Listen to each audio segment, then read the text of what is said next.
Hi, everybody. My name is Matt Webster. I'm the founder, CEO, and CISO for Cyvergence. And part of what we do here at Cyvergence is bridge business and cybersecurity. So this is part of the Cyvergence Cybersecurity Leadership Exchange. So this is a foundational course specifically designed for the exchange. Now, normally, um, all the courses are going to be in the exchange. We're not going to be putting them on the YouTube video at all, but I will talk about some briefs and things that are coming up. But this one I decided to make public, specifically because I've given the talk a few times and it's very important. And part of the reason why we're going to be covering this is the program does require a little bit of knowledge that's part of the becoming the next generation CISO. And I've given this talk more than once, and a lot of people have really enjoyed it. So I thought in this particular case, I would give this background, give this talk, and make sure that people are on the same place. So basically, this is a cybersecurity primer on toxicity and leadership. So these are things that you should be aware of as a modern CISO or as a modern cybersecurity leader, and we'll go from here. So let's go ahead and dive into this. So here's the agenda. We have introductions, why this talk, defining toxicity, the impacts of toxicity, and your defenses. So introductions, bit of housekeeping. This is the target audience is for people who did not take the Becoming the Next Generation CISO course, and you're interested in the CCLE. This serves as a minimal foundation for the material, but it's certainly not a replacement for the BNGC. By minimal, I mean probably, I'm just guessing here, 5% of what you're going to cover in the course, because the course is very heavy on emotional intelligence and some of these other things, partially because of the material that's in this course. I am going to be telling stories throughout this talk. Some of them are going to be my own, and some of them are going to be other people. Three takeaways: how to recognize the signs of narcissism, manipulation, and psychopathy in the workplace, behavioral and structural indicators that you or your team are under social attack, and practical strategies to reduce your exposure, set boundaries, and protect decision making. So why this talk? You've heard these sorts of stories before. The CISO personal risk stress is 59%, burnout, 48% of CISOs have seen that. Stress levels, 88% have reported moderate to tremendous amount of stress. It is not an easy role by any stretch of the imagination. Mental health impact, 48% said it's affected their mental health as a result of being in the role. Some of the anecdotal information that I'm hearing from various people, I know a lot of CISOs who have left the role. A lot of them are deciding to be one level down from the CISO, specifically because they don't want the stress. They want a better quality of life. So some others too, 23%, says the CISO role has caused them to seek help. These are either substance abuse or medication. Let's put this in context here. This is not an easy role as it is defined in many organizations. So movement, and these numbers have been going around for years. Like this is Gartner, 50% of CISOs are looking to leave their jobs. That doesn't surprise me because 50% of the United States population wants to leave their job. What is more surprising from this report is 25% of CISOs are looking to leave the industry altogether. That's pretty frightening. So as I said, some are deciding I'm going to go for lesser positions, and other ones are going to be like, nope, I'm done with security. I'm out of here. So our best and brightest, the people who are the best at protecting us, a lot of them are leaving. Ian's also had a report. 67 to 75% of CISOs are looking to switch their jobs.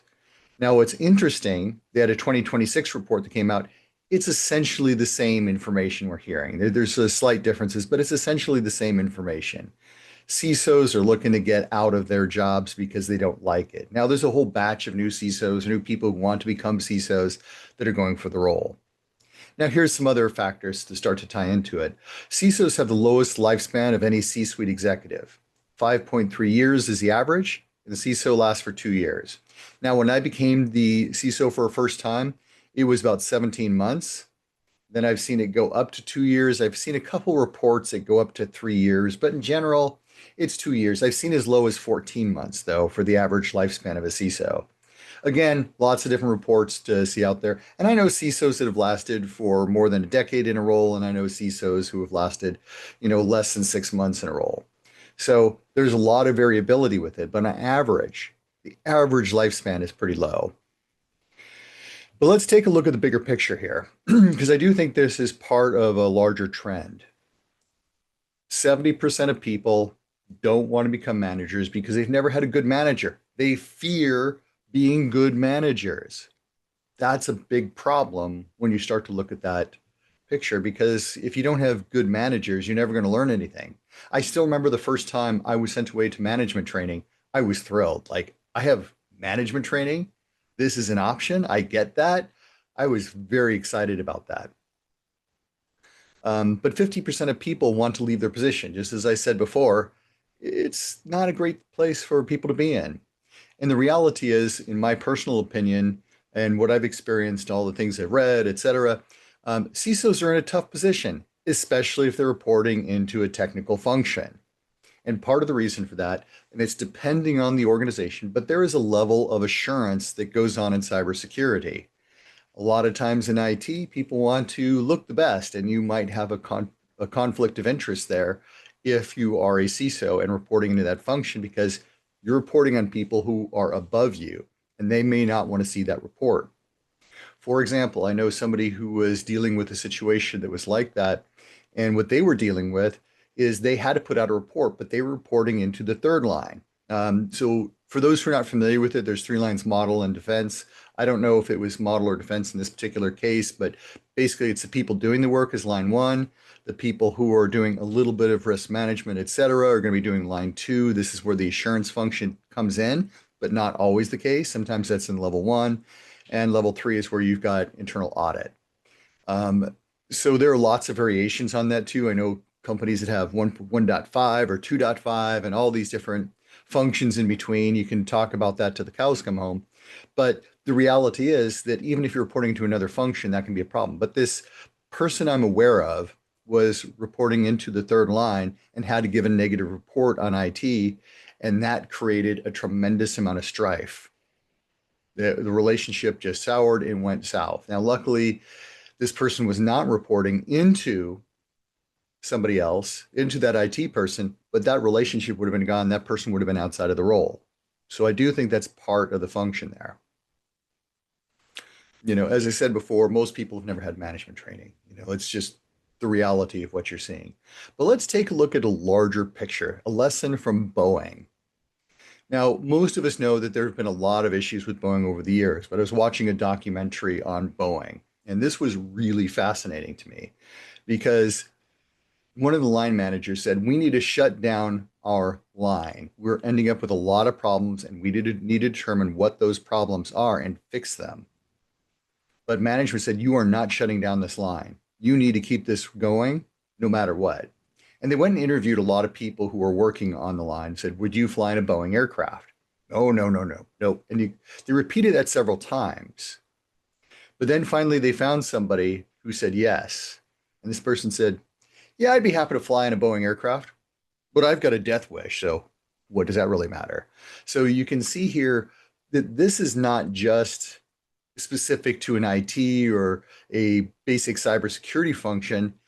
This is just getting the work done in general. People are underneath a lot of stress as a result of the situation. And of course, this has cost Boeing as well. But at any rate, there's a lot to be said into that. I'm not going to dive too much deeper into that, but you can see that there's a lot of parallels between the technology and the functions of building an airplane and building an IT program. Most companies don't have sufficient resources to build the IT program properly, nor to build the security program. It's just part of how things are. But let's get into a little bit further into toxicity, because we haven't started to do that yet. And we're going to be talking about very specific forms of it. There are lots and lots of forms of it, but we're not going to go terribly deep on a lot of these others. So I'm talking specifically about the Dark Triad. This is a concept that psychologists came up with in, I believe it was 2002, to try to talk about the combination of very specific traits. Those traits are narcissism, psychopathy, and Machiavellianism. So Narcissism are people like, I'm fantastic, I'm great, those kind of people. You all met people like that. The psychopathy, is somebody who's a psychopath, somebody who really doesn't have any type of emotional ties to others. And there's a lot of things we're going to dive into with this. But then Machiavellianism. Yes, after that, Machiavelli, who wrote The Prince, but there are people who like to manipulate other people. And so that's really important. Um, then there's the Dark Tetrad. The Dark Tetrad is similar to the Dark Triad. It's less well known, but the Dark Triad still isn't that well known. And part of the reason I'm giving this talk is when I gave this talk in New York City, or parts of this talk anyway in New York City, um, I asked the question, has anybody here heard of the Dark Triad? One person raised his hand, and he happened to have taken my Becoming the Next Generation CISO course. If you don't understand psychology, you're not going to understand how you operate from a political perspective or another perspective. And that's why you need to understand where these traits come from. So the Dark Triad, as you probably guessed, operates a little bit differently. Like you go to a typical person and say, oops, I'm sorry, I made a mistake. And they're gonna be, oh, that's okay. You go on and, that's the end of the conversation there. Here are the things I'm going to do to improve. Okay, great. That makes me happy. And everybody kind of gets along. Well, the Dark Triad doesn't typically operate this way. They are not there typically to achieve mutual agreement unless it serves their end. The moment they feel it doesn't serve their end, they're going to start to operate in a very different way. You know, they're not there to align with you and make sure you're good. They're there to make sure you support them. You've got to be very loyal to them. That's the Machiavellian in there. They want to make sure that they're covered and they're going to look good in front of all the other peers, etc. They typically often will not apologize. I know some of the sources that I have read on the subject claim they never apologize, but I have witnessed them apologizing because all they have to do if they've got dark triad traits is say, I apologize. I was wrong. And then all of a sudden they're not dark triad. It doesn't make any logical sense to me. And my experience has taught me other than what I've seen in some of the books. But their control is usually to control, their goal is to control you, dominate you, or destroy you, get you out one way or another. I mean, it's really vicious what they go through. They don't have conscience. They don't care what happens to you. If something happens to you, oh, whatever. They don't really care. And they'll twist anything you say to fit whatever narrative they're starting to construct. And so that's a big area that you've got to look at and understand what are they doing there? What are their narratives? How do you fit into that narrative structure? You have to change some of the data to go fit what they're looking for. And they will weaponize any of your bad behavior. And everybody's got a little bit of bad behavior. There is no such thing as a perfect human being, but they will weaponize anything. So they will twist the narrative, and then they'll take anything bad and use that against you too. So no matter what, you're dead in the water when it comes to working with the Machiavellians, and specifically within the Dark Triad. Other techniques that they're going to be using when you're talking about that is gaslighting. So this is when an abuser manipulates another to present their own thoughts and feelings as truth when they are wrong. This is stuff what you find in some military camps. This is part of what people do in order to create damage in other people or to make sure that you're going to fit that loyalty narrative that they're trying to go along with. So there's a technique, it's called boiling the frog. This kind of abuse usually starts very subtle. They kind of test those boundaries in a very mellow way, and then it grows over time. Let me give you a perfect example. So there was somebody I work with. I was saying, "Oh yeah, I went on this vacation. My wife and we did some great stuff." And but I also had mentioned that we went to Halloween exhibit of some kind. And he looks up, has his hands up here like this, turns over, says, "There are these things. They're called goths. And they have fingernails that are this long that are painted black." And going on, and my brother taught me about them, and he is really in the know about these people. That is boundary testing right there. Seeing how far he could go along with it. I dismissed it at the time not fully understanding that this was a boundary test to see how far this person could go. Because whatever you say, that is not a normal reaction. You may hate me, you may not care, you may love it, whatever it is, because I went to go see this beautiful art exhibit carved into jack-o'-lanterns that were absolutely amazing.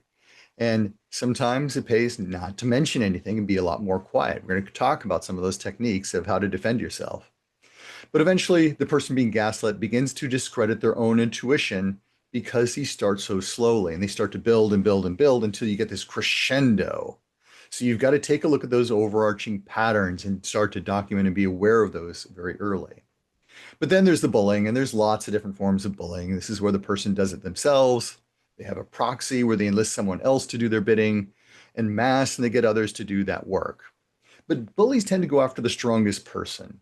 They are the ones that are hardworking, internally motivated, caring, honest, kind, etc. Those are the primary targets of the people that you need to be working with.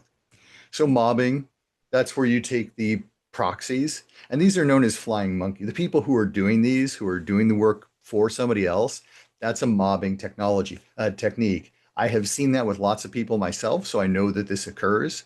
It's a very ugly thing to have to endure, but at least you're starting to tell you, hey, what's going on with this particular individual? But you have to know that it's a technique before you can even defend against yourself. You know, if you're not aware, how are you going to defend yourself? But usually they want to emotionally destroy a victim. You know, oh, and the same thing, they want to get people out of the position for whatever reason. Workplace mobbing is sustained collective effort by multiple people for emotional harm. And this is just the reality. And these people, as it says here, flying monkeys, not good people. And the reality is they're being used too. Just something that people have to pay attention to. Then there's the smear campaign. You know, these are all common tactics, and they use these to go against you and try to get other people to hate you and twist you in different ways and twist them in different ways. And all of this is just, to get so they can achieve their goal. But why does this behavior exist? Why are these people? I mean, hey, what's going on behind the scenes? How are they broken inside as individual human beings? Or maybe sometimes it's just built into the DNA. It's who they are. Sometimes they've been through trauma. There's a whole bunch of other things. But on the other side of the house is, how do you relate to that picture? Sometimes it's your competence. They're terrified of very competent people because they know that they're able to do things. And it's a very common phenomena that people who are competent are going to be experiencing these sorts of things. Sometimes it's the ethics. You spoke up about something. You said, well, that's not right. Let's find a better way to do it. And so they don't like that, and they're going to use that. If you happen to speak up or have a disagreement with them, for example, one of the people I was talking to, I said, well, that's a great technology. I also think we should look at product B, which caused this person to stick his tongue out in a very angry way for about a minute, as if I'm a complete and total schmuck. That is not appropriate under any circumstances. It's very childish, but it did tell me a hell of a lot about this particular individual. I spoke up. Don't dare disagree with it. I challenged their idea in this particular case. I outshined them in some way. This place is better than me. Some places I'm better than them. But a lot of times they don't want heroes. They want the people who are going to be loyal. But they also have a fear of exposure. They know they're frauds. They've got a lot of different issues that they're dealing with, or they don't want to lose control. I mean, and sometimes it's just purely about personal gain. How am I going to survive? You're an idiot. Let me get rid of you and try to destroy you. This is the reality of what goes on in a lot of different organizations. And the higher up in the organization, the more common this is, because people who are Dark Triad or who have some elements of that are trying to get as high as possible within organizations. Unfortunately, that's just true. Well, here's another technique. It's called DARVO. Deny, which is gaslighting, attack, reverse victim and offender. So it could be like, I was the one who's doing it, but then they're like, oh no, they're the one that did this. And all of a sudden you look like the bad person when you're trying to talk to people above. The smear campaign starts to put that into perspective. But there's a whole playbook that happens. They select the target, they do boundary testing. Normalization and desensitization are definitely a big part of that. Then controlling the narrative, whatever that means, they're going to do whatever they can to control that narrative and make sure that they're going to be on the winning side of that.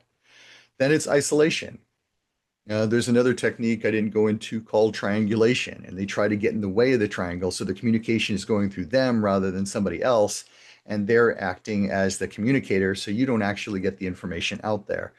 So that's part of how they're going to isolate you. And then the alliance management, when they're dealing with other people, as they're manipulating people all around you, it's a very, very difficult thing. And the reality is, too, I'm going to talk just briefly about one other person I know that was dealing with this, somebody who was in psychological operations, had a tremendous amount of experience, but it took 2 years for this person to get this bully out of there, get this dark triad individual out of there. Escalation with impunity, because now that they've started, destroying you however they can do whatever they want. And then they just do whatever, and your boundaries are gone and you can't even protect yourself anymore. Then there's institutional capture. Oh, let's put that into a PIP, performance improvement plan. This is where it's going to come in, and then they're going to find some reason to get rid of you, and then there's expulsion or neutralization of the target, depending on the context. So this is a standard corporate playbook, unfortunately, and it's part of what they do. It's part of the larger picture. Let's get into the impact of toxicity here.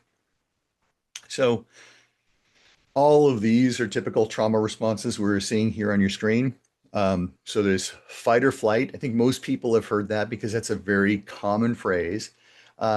Usually the bullies get into rages and things like that. Narcissists, flight, hey, let's just run, get out of there as fast as possible. Some people freeze. They can't do anything. They disassociate themselves with the reality that they're in. I've also seen fawning myself. I don't quite understand it, but I have witnessed it, so I know that it's there. I've never gone into a fawning state, but then flop. They just can't do anything. They go limp, loss of physical control, all of those kind of things. These are normal trauma responses that you're going to be finding as a result of the context you're in. And the reality is, it can take up to 22 months to heal from a toxic work environment. I know, for example, there's one CISO that I'm aware of that basically after getting out has sat there and did the math, like, okay, you're in a job for 2 years, then it takes 22 months to heal, sitting there on a beach and said, you know what? I can never trust another human being again. Let me repeat that. He stated, I can never trust another human being again. This is how bad the situation is for some CISOs. And I know a lot of CISOs with horror stories. It's just bad. But there's also a physiological response to all this abuse that's going on. People tend to misread faces to be a little bit more negative than they actually are. So they look at the world a little more darkly than they would otherwise. Our middle ear adjusts to be less likely to understand other human beings. So you don't understand what they're saying. So then you got to fill in the gaps, and your mind will do that, or you got to ask questions, which can lead to annoyance for some people and other things. Now, this is something I thought was sort of interesting. The prefrontal cortex partially shuts down. Fight or flight take hold. And in chronic situations, literally, the prefrontal cortex shrinks by 20%. Think about that. That is a physical change to your body and your brain because your prefrontal cortex has been shut down. Your brain is flooded with noradrenaline, which both focuses us and tires us. We're not able to be the same people we typically are. Then we get a flood of cortisol. It prepares us for fight or flight. We're not sitting there being rational and thoughtful about the approach that's going. And this is pretty frightening here. Your IQ goes down in relationship to the extent of the abuse. Some of the people maybe you lose 30 IQ points. Well, what's that going to do to you in how you respond to things? You're not responding to things. You're thinking about things in a rational fashion. It's definitely pretty serious. And many develop PTSD. Like I know somebody who's got PTSD as a result of the workplace. And it's not right for anybody to have to deal with things like this. But these are the realities of when you're putting up with abuse in a workplace environment. It's highly toxic. But let's get into your defenses. You are cyber leaders. You need to be prepared. You're the cornerstone of management. People look up to you. By some of the books that I've read, 12% of corporate leaders are psychopaths. And if they've got that, they're willing to do all the other stuff. So probably less of them are full dark triad. But I can tell you that, just rule of thumb out there looking around and talking to people, most people have had to deal with some level of dark triad by the time they're 40-ish and have been at a few companies. It's very, very common. What I'm saying is not unusual. Maybe you didn't have a word for it, but this is part of what we're doing. So as CISOs, there's a chance you'll be dealing with dark triad or their ilk or somebody similar to it. The better prepared you are, the better you will survive. That's just the reality of it. So what's the best place to detect the problem? It should be pretty obvious right now. Target selection. So what does this mean? They haven't fully tested the boundaries, but sometimes their tells come out and you can see that tell and go, that reaction to the vacation that I had, that's a tell. It was a boundary testing, but you want to detect it as early as possible in the problem, and you want to correct it as early as possible in the problem. Now, it could be that they want control. They may be afraid to even tell you that when they know you're doing something good. One of the people I was working with did not like key performance indicators. KPIs are a very standard part of doing business, but you need to detect this problem as early as you possibly can in this whole cycle. So I'm going to put this into NIST 1.0 because people watching this are probably in cybersecurity. Hopefully you're interested in cybersecurity leadership. But let's get into this a little bit here. Identify. So this is sweating the small stuff. So those little triggers that they have, little awarenesses that they have, or certain things that things are off, that's important. And you've got to listen to your intuition. Intuition has to be part of what senior leaders focus on. You're in the role of a CISO. You need to be aware of the people around you. And so, for example, I'm going to give another example. There was a CIO that went into a new position. He had a CISO that was there. He went to a CISO and he said, "Tell us the status of our vulnerabilities." Apparently, the CISO responded, "We don't have any vulnerabilities." You know, that is a trauma response. This is somebody who has been through a great deal. And, this CIO ended up firing that particular CISO because he couldn't be honest, but probably he was abused in the previous situation with the previous CIO, whatever that context was. Then there's protect, developing of allies, getting external help, go to a psychologist, whatever. But, it goes back to the protection. You have to be aware of it before you can even protect yourself. So getting external help, journaling is a good method too. Create your boundaries. We didn't talk a lot about boundaries in this. I mean, there's a lot to be said about boundaries, but it's another approach that you can take. But also journaling. When something seems off to you as a leader, especially on the personal front, it is so good to write it down and take the time and figure out what's wrong. If you can't immediately pick it up, journal it, write it down. My preference is to write it down in a book. So it becomes a little bit clearer there because you can still pick apart some of the details with that. I know with the younger generation, it's much more common than in my generation. They'll go to AI and start asking questions to go figure out some of this stuff. If that's something that you're comfortable with. Now, if that information gets out there, that's another issue because all of your information can be taken. It may not be the best approach for you, but some people do feel comfortable with that. If you're going to be doing that, make sure that you don't allow any of that information to get out there and be shared with the external world because anybody will be able to accept to do that. Active listening. There's a lot of people who think, yeah, I listen to them. I got it. I listen, and a lot of people listen to respond and not to really understand because they want to grandstand and they want to look great with that process.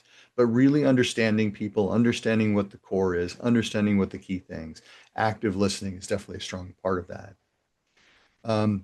That's on the detection front. Then responding, stop the behavior. This is where you get into the boundaries and you say, look, no more. That's inappropriate. Yes, there are people who are going to step on you, but there's certain people who are going to respect it. It depends on the level of the Dark Triad. It is, the way I look at it, everybody's from 0 to a 100. Maybe I'm a 10 because I like to go take a shower and I try to look relatively nice when I'm out there and doing things. So, but there are some that are going to be 100, they're going to step beyond that. But let's say they're a 60 and you say, hey, that's inappropriate. Whoa, okay, I respect that. I'm going to go ahead and move on. Gray rocking is another great technique. I highly recommend gray rocking. So what this is you say as minimal as possible. You don't go telling people things and give them something to work on. You say, hey, I got this done. You be proactive. You be short with your sentences. You don't say more than anything else. You don't describe the situation. You just say, this is done. Work with so and so. Happened here. That's it. Be as simple as possible. The reason why you do that, you are harder for them to find the vulnerabilities in. You don't want to react too much because the moment you react, they know where your buttons are and they're going to use that against you. So it's definitely a big challenge. And then recovery. Stay healthy, get external help. Whatever you need to do is going to be important from a recovery standpoint. Now, keep in mind, this is like 5% max of what's in the CISO training, but these are very good starts to help you down the road for being able to manage these heightened toxic individuals. But I do think this is a very, very good step. So some final thoughts here. You know, this is the tip of the iceberg when it comes to toxicity. There's so many different types that are out there. And it's judgment how to recognize and manage toxic personality traits. So you've got to be able to understand them in context. And it's not always easy. And this is why it's so important to listen more than you talk as a leader, because you need to recognize those problems ahead of time and learn to handle them and manage them. You know, a lot of people are going to tell you you either have the skills or you don't. And that's just what it is. I have found that these skills are teachable. I think teaching others about them is really, really important. This is part of the reason that I set up the CCLE, because I want to teach people those skills so they can protect themselves in those roles. That's part of the reason I have that in the Becoming the Next Generation CISO course. These skills are teachable. If you want to go deeper, I also do coaching and a bunch of other things too. I'm happy to continue that conversation. It's part of what I do. If you have any, but I want to thank you very much for your time. If you have questions, definitely do reach out to me. I'm happy to have further conversations. But follow us on YouTube or LinkedIn. There's my contact information right there, matthew.webster@cyvergence.biz. You can also find me on cyvergence.biz and go from there. But I want to thank everybody for their time. And hopefully you're interested in joining the CCLE. Hopefully you get this background, or maybe you want to take Becoming the Next Generation CISO. I take a very, very different approach than any other leadership training that's out there, simply because I think these are the important things that you need to do in order to survive. My BHAG, my big, hairy, audacious goal is to get CISOs to stay in a role for up to 5.3 years or longer. I want you to survive. I want you to do well. And that's part of the reason we have it. So thank you very much for listening to this. And hopefully I will see some of you very soon. Thank you.